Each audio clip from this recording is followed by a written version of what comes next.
কোনো রকম blog video আমি শ্যুট করতে পারিনি, কারণ একটু ব্যস্ত থাকার কারণে আজ আর হয়ে ওঠেনি। সো হ্যালো বিউটিফুল পিপল, কেমন আছো তোমরা সবাই?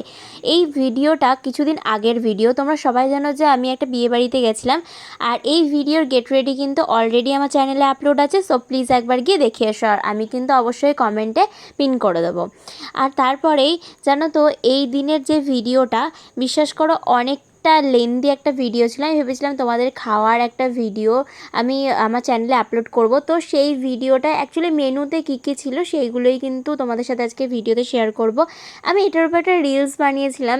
আনফর্চুনেটলি ইনস্টাগ্রামে সেটা প্রায় 30,000-এরও ওপরে ভিউজ গেছে। এটা আমার লাইফে একদম ফার্স্ট টাইম। হ্যাঁ, তোমাদের অনেকের কাছে এটা হয়তো খুব ন্যাচারাল একটা বিষয়, বাট আমার কাছে একদমই নয়, কারণ আমার এটা লাইফে একদম ফার্স্ট টাইম যে ইনস্টাগ্রামে এটা আমি জাস্ট একটা মজার ছলে একটা রিলস আমি পোস্ট করেছিলাম। আমি ভাবিওনি যে এটা এতটা ভিউজ যাবে। সো থ্যাংক ইউ সবাইকে, খুব খুব থ্যাংক ইউ যে এতটা সাপোর্ট করার জন্য।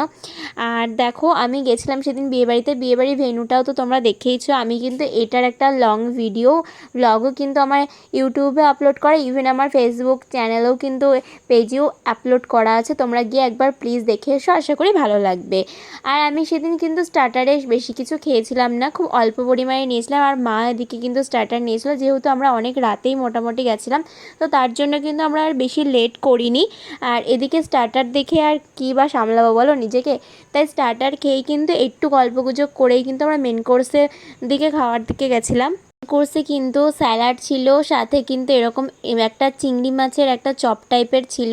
এটা কিন্তু পুরোপুরি চিংড়ি মাছ দিয়েই করা, আর এত খেতে ভালো ছিল। তার সাথে কাসন্দি দিয়েছিল, যেটা একদম আনলিমিটেড ছিল, সেটা তুমি যতটা ইচ্ছা তুমি নিতেই পারো। আর একটা ছিল বাটার নান, আর সাথে ছিল কিন্তু এরকম ডাল মাখনি। বিশ্বাস করো, আমি ডাল মাখনিটা এত ভালো খেয়েছি, আমার লাইফে এটা বেস্ট খাওয়া ডাল মাখনি। আমি এত ভালো ডাল মাখনি আমি কোনোদিনই কোনো জায়গাতেই খাইনি। ইভেন আমার বাড়িতেও এত ভালো ডাল মাখনি আমার কোনোদিনই হয়নি, ইভেন আমি রেস্টুরেন্টে গিয়েও খাইনি। তো খুব ভালো লেগেছে আমার এই ডাল মাখনিটা খেতে। আর তারপরে দিয়েছিল কিন্তু এরকম সাদা ভাত, আর সাথে ছিল কিন্তু এরকম দই কাতলা, যেটা দারুণ ছিল। অ্যাকচুয়ালি ওদেরকে বলতেও হয়নি যে আমি পেটির মাছ খেতে ভালোবাসি। সত্যি বলতে ওরা নিজেরাই সবাইকেই দিচ্ছিলো পেটির মাছটা। আর আমার পাতে তো একটা বড় সাইজের একটা পেটির মাছ পড়েছিল, যেটা খেতে কিন্তু অসাধারণ ছিল। কি শো স্টপার ছিল কিন্তু chicken biryani. Yes, chicken biryani খেতে কে কে ভালোবাসো অবশ্যই কিন্তু কমেন্টে জানিয়ে যেত। আমি তো খেতে বেশ ভালোবাসি। আর চিকেন বিরিয়ানি আলুটা দেখেছো, বেশ বিরিয়ানিতে কলকাতা স্টাইল বিরিয়ানিতে যে আলু থাকবে, এটাই তার পরিচয়, যে বিরিয়ানির মধ্যে আলু। আর আলু না হলে তো চলেই না বাঙালিতে, তাই না?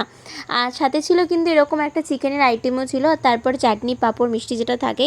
আর এদিকে এসে আমি আগে ইয়াররিংটা খুলেছি, কারণ আমার প্রচণ্ড কানে পেন হচ্ছিলো। সো আজকের ব্লগটা এইটুকুই, টাটা।